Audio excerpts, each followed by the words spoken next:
Bismillahirrahmanirrahim. Alhamdulillah. Alhamdulillahilladzi ja'alal 'arifina sirajan munira. Arsyadu ibadallahi siratan mustaqima. Ashhadu an la ilaha illallah wahdahu la syarika lahu sirran wa jahra. Wa ashhadu anna sayyidana Muhammadan abduhu wa rasuluhu alladzi arsalahu basyiran wa nadhira. Allahumma salli wa sallim ala sayyidina Muhammadin al-hadi minhajan sawiyya wa ala alihi wa sahbihi wa zurriyyatihi wa man salaka maslakan qawima, amma ba'd. Yang kita hormati, kita muliakan para habaib dan para ulama, para muhibbin, hadirin hadirat rahimakumullah. Puji syukur senantiasa kita haturkan kehadirat Allah Subhanahu wa ta'ala, yang mana dengan taufik dan hidayahnya kita pada malam ini kembali dikumpulkan oleh Allah di majlis yang penuh berkah dan rahmat ini.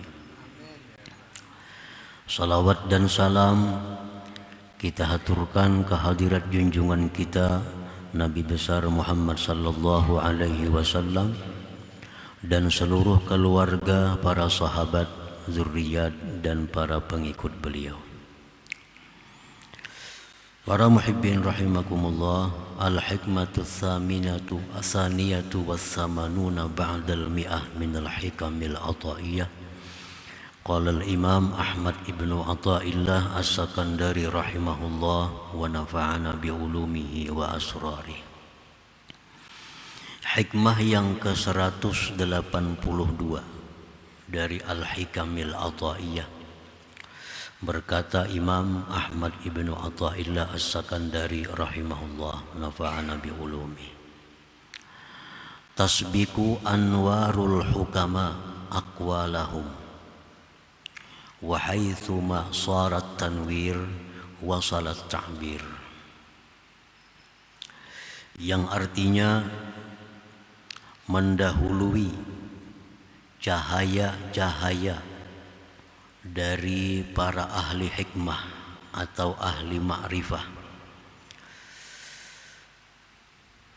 oleh akan perkataan mereka, mendahului cahaya-cahaya para ahli hikmah itu akan perkataan mereka, dan sekira-kira sampailah itu menerangi, dan sekira-kira jadilah itu menerangi, maka sampailah ibarat-ibarat mereka. Itulah terjemahnya hikmah yang ke-182 ini. Nah, para muhibbin rahimakumullah, hikmah ini merupakan pengkhususan dari hikmah sebelumnya. Dalam hikmah 181 disebutkan bahwa manusia itu terbagi kepada dua kelompok. Satu kelompok adalah manusia yang beribadah kepada Allah, lalu dia menganggap dirinya telah berbuat baik kepada Allah. Nah, ini disebut sebagai kelompok orang-orang yang terdinding hatinya daripada Allah Subhanahu wa ta'ala. Nah, kemudian kelompok yang kedua adalah orang-orang yang beribadah kepada Allah dan dia menganggap itu merupakan kebaikan Allah terhadap dirinya. Nah, inilah kelompok yang disebut ahlul fathi wal ma'rifah, orang-orang yang terbuka dindingnya dan kenal kepada Allah Subhanahu wa ta'ala. Nah, pengertian di situ bahwa orang yang beribadah, ada yang merasa bahwa dirinya telah berbuat baik kepada Allah, ini kelompok yang salah. Yang benar adalah kelompok orang yang beribadah dan menganggap bahwa itu merupakan kebaikan Allah kepada dirinya. Nah, kemudian di dalam hikmah ini dikhususkan oleh Imam Ahmad Ibnu Athaillah tentang ulama. Nah, ulama itu ada yang mengajarkan ilmunya, ada ulama yang memberikan nasihat kepada umat, lalu dia menganggap itu merupakan kebaikannya terhadap Allah Subhanahu wa ta'ala. Ulama yang mengajarkan ilmunya, ulama yang telah mendidik manusia, mereka beranggapan itu merupakan bakti mereka kepada Allah Subhanahu wa ta'ala. Nah, ini kelompok ulama-ulama yang terhijab daripada Allah, kelompok ulama yang terdinding daripada Allah. Nah, ulama yang seperti ini, nasihat-nasihat mereka, pepadah-pepadah mereka itu kada akan bisa menembus kepada hati orang-orang yang mendengarnya. Cuma masuk telinga, keluar telinga sebelahnya. Nah, kemudian ulama yang kedua adalah ulama yang mengajarkan ilmunya kepada hamba Allah, yang mana mereka membimbing manusia kepada Allah. Lalu ulama ini menganggap bahwa itu merupakan kebaikan Allah kepada dirinya, sehingga mereka bisa mengajarkan ilmu. Kebaikan Allah kepada dirinya sehingga mereka bisa membimbing manusia ke jalan Allah. Inilah ulama yang disebut ahlul hikmah, ulama-ulama yang ahlul fathi wal ma'rifah. Dia mengajarkan ilmunya siang malam tanpa susah payah, tanpa pamrih. Dan dia menganggap bahwa itu merupakan kebaikan Allah kepada diri mereka.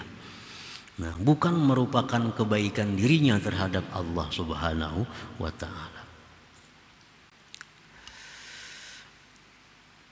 Idza zakkara al-'arifu ibadallahi ta'ala wa wa'adhahum sabaqa nuru ma'rifatihi ila qulubihim fasarat qulubuhum munawwaratan qabla wusuli tazkirah wal mau'izati ilaihim musta'iddatan liqabuliha.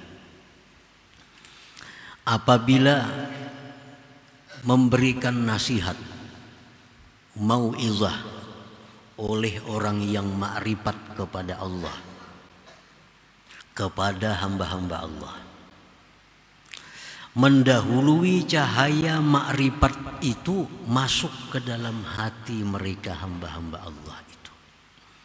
Jadi orang yang arif dengan Allah itu, sebelum mereka memberikan nasihat, cahaya makrifat yang ada dalam hati mereka sudah masuk terlebih dahulu ke dalam hati pendengarnya. Beluman lagi inya babandir, tapi cahayanya sudah menembus kepada hati orang yang dipandirinya itu. Maka jadilah hati mereka terang, hati mereka bercahaya sebelum sampai nasihat kepada mereka. Nah, belum sampai lagi nasihat yang diucapkannya, hati orang itu sudah bercahaya, siap untuk menerima nasihat. Falamma sami'uha, manakala mereka mendengar nasihat dari orang yang arif tadi, istaqarrat, maka nasihat itu tetap di hati mereka. Tetap di hati mereka. Wa ta'assarat, berbekas. Nah, berbekas di hati mereka. Wa nahadat, dan bangkit hati mereka. Nah, para muhibbin rahimakumullah. Jadi itulah nasihat papadah yang diberikan oleh orang yang makrifat kepada Allah Subhanahu wa ta'ala. Akan berbekas di hati kita dan akan bangkit hati kita, bercita-cita untuk melakukan apa yang disampaikan oleh orang yang arif kepada Allah Subhanahu wa ta'ala tadi. Misalnya orang yang ma'rifat kepada Allah ini, dia memberikan nasihat, tinggalkanlah perbuatan judi. Di situ ada penjudi yang hadir. Nah, sejak mendengar itu hatinya bangkit, bercita-cita untuk meninggalkan judi sesudah ini. Nah, karena apa? Karena suara perkataan dari orang yang ma'rifat itu masuk ke dalam hatinya, berbekas. Disebabkan karena ada cahaya yang terlebih dahulu masuk ke dalam hatinya itu. Nah, lain halnya dengan nasihat-nasihat dari orang yang terdinding kepada Allah, maka nasihatnya kada akan masuk ke dalam hati. Nah, sampai di telinga, keluar lagi di telinga. Kenapa? Karena yang menyampaikan nasihat ini sendiri terhijab daripada Allah Subhanahu wa ta'ala. Nah, para muhibbin rahimakumullah.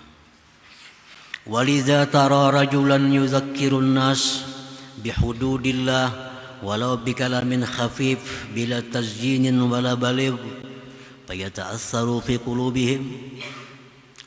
Oleh karena itu engkau lihat ada seseorang yang mengingatkan kepada manusia dengan hukum-hukum Allah, walaupun dengan perkataan yang ringkas, perkataan yang biasa, perkataan yang tanpa dihiasi dengan sajak-sajak, perhiasan yang inting, berbekas di hati mereka. Walaysa dzalik illa bisababin nur alladzi lama'a minhu ila qulubihim, dan tidak ada yang demikian itu melainkan sebab cahayanya yang memancar dari dia kepada hati-hati mereka itu. Nah, para muhibbin rahimakumullah. Jadi kalau orang yang ma'rifat kepada Allah itu dia memberikan nasihat kepada orang walaupun perkataannya singkat, perkataannya sedikit, biasa, tapi masuk ke dalam hati mereka, berbekas. Nah, sebaliknya perkataan-perkataan dari orang yang terhijab dari Allah, walaupun dihiasi dengan macam-macam perkataan, dihiasi kalimat-kalimat yang indah, tapi kadang akan masuk ke hati mereka. Karena mereka sendiri terhijab dari Allah, maka perkataannya pun gelap, kada ada cahayanya. Para muhibbin rahimakumullah. Di dalam sebuah hikayat disebutkan Khalifah Harun ar-Rasyid. Khalifah mengundang para ulama di waktu itu.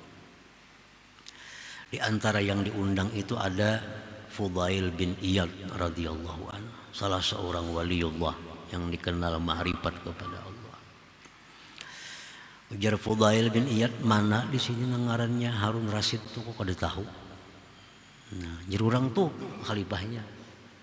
Nah, suruh pang ke sini. Sampai akan khalifah itu ada salah seorang ulama mengiau pian supaya datang Harun Rasyid. Apa ajar Harun? Apa mengiau ulun apa pian? Nah, ikam aja sih ngaran Harun Rasyid itu inggih. Pian ka ikam kanang jadi khalifah ini. Iya. Nah, hati-hati Jusidin. Engkau memegang satu amanat yang besar. Nah, pingsan Harun Rasyid mendengar kata-kata itu. Pingsan. Kalimatnya pindik. Engkau memegang beban yang berat. Khalifah. Engkau membawa beban yang berat. Mendengar perkataan yang sedikit itu berbekas dalam hati Harun Rasyid sampai menangis, akhirnya pingsan. Kenapa? Karena perkataan itu keluar dari mulut orang yang ma'rifat kepada Allah, yang dia ucapkan dengan ikhlas karena Allah Subhanahu wa ta'ala.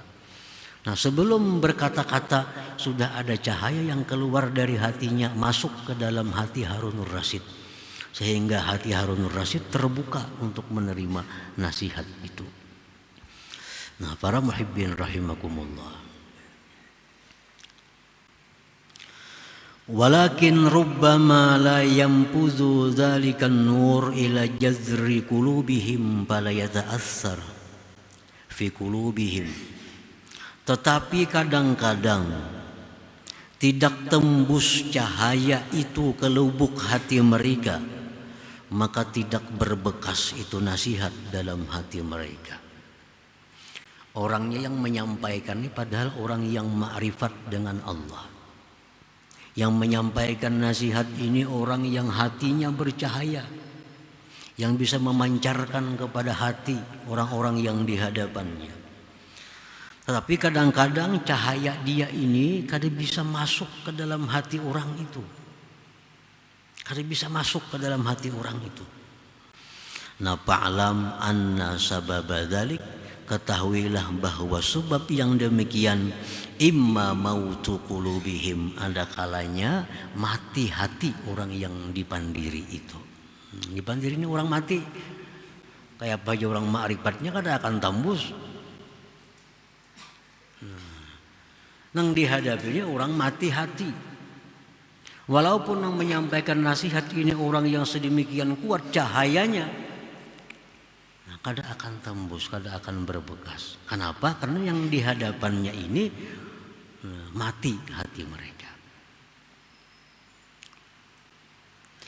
Au maraduha bi anwa'il amrad, atau sakitnya hati orang itu dengan macam-macam penyakit. Orang mati diminumi apa aja meluak. Susu, kopi, teh, banyu putih meluak orang mati. Kada usah orang mati, orang garing, nang banyak penyakitnya sudah. Anak bubur kah? Ada. Disuapi meluak. Padahal bubur nyaman. Anak soto kah? Kada, meluak juga. Kenapa? Karena ini orang banyak penyakit di dalam dirinya. Nah, kayak itu juga halnya manusia-manusia yang hatinya itu mati, atau hatinya itu banyak macam-macam penyakit, nasihat apapun kada mempan. Dari siapapun kada mempan juga. Nah, Rasulullah sallallahu alaihi wasallam itu sayyidul arifin. Nabi ini penghulunya orang arif. Tidak ada cahaya yang mengalahkan cahaya Rasulullah. Tapi kada kau menembus Abu Jahal. Abu Jahal itu bukan hanya dinasihati, diperingati, mukjizat dinampakkan kepada Abu Jahal. Tetap kada mampan. Kenapa sebabnya? Karena mati hati Abu Jahal itu. Nabi Musa bagaimana menghadapi Fir'aun? Hebatnya Nabi Musa, cahayanya, ma'rifatnya, kada bisa menembus hati Fir'aun karena matinya hati Fir'aun ini. Nah, demikian pula halnya dengan kita. Bagaimanapun nasihat bagusnya yang kita dengar, kalau hati kita ini sudah mati atau banyak penyakit macam-macam di dalam hati, nah maka itu menyebabkan nasihat cahaya kada akan masuk ke dalam hati kita itu. Nah, para muhibbin rahimakumullah, al-ma'siyatu kulluha turisu maradal qalbi. Maksiat itu seluruhnya menimbulkan penyakit hati. Nah, maksiat apapun maksiat itu menyebabkan sakitnya itu hati. Imam Syafi'i radhiyallahu anhu berkata, syakautu ila waqi'in su'a hifzi fa arsyadani ila tarkil ma'asi wa akhbarani bi anna al-ilma nurun wa nurullah la yahdi li'asi. Dari Imam Syafi'i, aku mengadu kepada guruku yang namanya Waqi' tentang jahatnya hafalanku. Nang kada mau hafalan. Beliau memberi petunjuk kepadaku, tinggalkan maksiat. Dan beliau menghabarkan kepadaku bahwa ilmu itu adalah cahaya, dan cahaya dari Allah itu tidak akan masuk kepada orang yang maksiat. Nah, para muhibbin rahimakumullah. Jadi ada dua kemungkinan kenapa seseorang itu tetap dalam keadaan gelap, tetap dalam keadaan jalan yang salah. Satu kemungkinan bahwa orang yang memberikan nasihat kepadanya ini orang yang terhijab dari Allah, atau bisa juga dia sendiri orang yang mati hatinya atau sakit hatinya sehingga kada bisa menerima nasihat dan cahaya daripada yang memberi nasihat itu. Nah, la siyamal kibru, apalagi kesombongan, maginnya. Nah, maginnya kalau orang itu ada sombongnya, Nah, ini macam apapun nasihat, dari siapapun nasihatnya, dari orang wali, dari orang apapun kada akan mempan.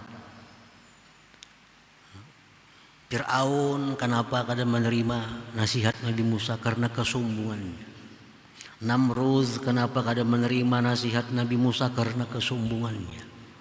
Abu Jahal kada menerima nasihat Nabi kita karena kesombongannya. Padahal bukan hanya nasihat, macam-macam mukjizat diperlihatkan. Tetap kada bisa menerima. Kenapa? Karena ada kesombongan yang besar dalam hatinya. Nah, bila mana ada sombong ini dalam hati kita, ilmu macam apapun kada akan bisa masuk ke dalam kita, ke dalam hati kita ini. Macam apapun rincinya, penjelasan rincinya, nasihat, bagusnya penyampaiannya, tapi karena ada kesombongan dalam hati, tabulik semuaan itu tertutup. Macam butul atau cangkir nang betutup rapat, kayak apa jadi tumpahi, kopi, susu, tetap kada mau masuk. Kenapa? Cangkirnya betutup. Cangkirnya betutup. Itulah cangkir hati. Tutupan ini adalah maksiat-maksiat yang membuat meluak cahaya, meluak nasihat dan sebagainya. Allah Subhanahu wa ta'ala berfirman dalam Al-Quran, sa'asrifu an ayati alladhina yatakabbaruna fil ardi bighairil haqq. Ini Allah sudah menyatakan bahwa aku palingkan dari ayat-ayatku, dari ilmu-ilmu, apalagi daripada ma'rifat. Aku palingkan orang-orang yang bersifat sombong di muka bumi ini. Nah, para muhibbin rahimakumullah. Dan pula yang menghijab datangnya cahaya ke dalam hati kita itu adalah riya. Riya. Orang yang menuntut ilmu bukan karena Allah. Orang yang menuntut ilmu bukan karena Allah. Ilmu kada akan mau masuk ke dalam hatinya. Orang yang hendak mencari kebaikan tapi bukan karena Allah. Orang yang hadir di majelis ilmu bukan karena Allah. Ilmu kada akan bisa masuk ke dalam hatinya. Paling-paling lewat telinganya, keluar di telinganya. Imam Ghazali berkata, talabtul ilma li ghairillah fa'abal ilmu illa ayyakuna lillah. Aku dulu pernah menuntut ilmu kada karena Allah. Ilmu kada bisa masuk. Kada bisa masuk. Fa'abal ilmu illa ayyakuna lillah, maka ilmu enggan masuk ke dalam hati kecuali hati itu ikhlas karena Allah Subhanahu wa ta'ala. Nah, para muhibbin rahimakumullah. Jadi dengan demikian bahwa kita bisa mentafakur, bisa merenungi diri kita, banyaknya ilmu yang kita terima dari berbagai macam kitab, dari berbagai macam ulama. Nah, banyak yang belum kita amalkan, banyak yang belum kita terapkan dalam kehidupan kita. Nah, kemungkinan penyakitnya bisa dari kita. Banyaknya maksiat yang kita perbuat, kesombongan yang ada dalam hati, menuntut ilmunya kada ikhlas, itulah penyebab kita kada bisa, kada kawa mengamalkan ilmu yang kita terima itu. Nah, jadi mudah-mudahan Allah Subhanahu wa ta'ala membukakan hati kita seluas-luasnya untuk menerima cahaya ilmu dari Allah Subhanahu wa ta'ala. Ila hadratin Nabi sallallahu alaihi wasallam. Al-Fatihah. Iyyaka na'budu wa iyyaka nasta'in. Ihdinas siratal mustaqim. Shiratal ladzina an'amta 'alaihim. Ya Allah biha, ya Allah biha, ya Allah bihusnil khatimah. Ya Allah biha, ya Allah biha, ya Allah bihusnil khatimah. Ya Allah biha, ya Allah biha, ya Allah bihusnil khatimah. Ya ayyuhar rajul minhu syafa'atan, sallu alaihi wa sallimu taslima. Allahumma salli wa sallim